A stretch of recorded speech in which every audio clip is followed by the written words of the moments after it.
بسم الله الرحمن الرحيم. الصلاة والسلام عليكم ورحمة الله وبركاته. برنامج جميل جدا.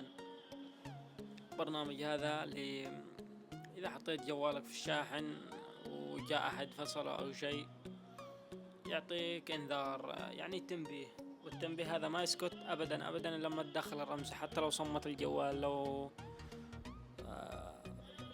صغر الصوت، لو سوى شيء أي شيء ما راح يستفيد. ناخذ تجربة. أول شيء تدخل على البرنامج، بحط لكم رابط البرنامج تحت الفيديو.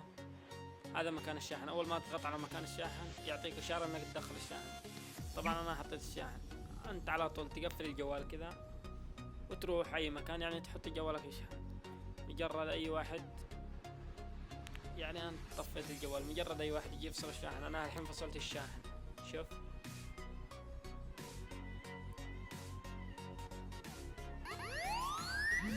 يعطينا إنذار على طول. ما راح يطفي إلا لما أحط رمزين. ثانيا هذا حق الجيب، يعني إذا حطيته في جيبك واحد طلعه أو أخذ سرق جوالك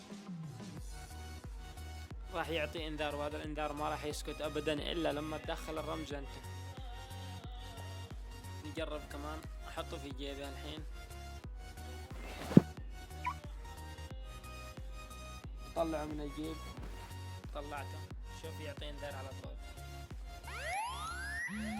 سكت الصوت ما راح يسكت أبدا لما تدخل الرمز أنت. البرنامج هذا جدا جميل، أنصحكم بالتحميل.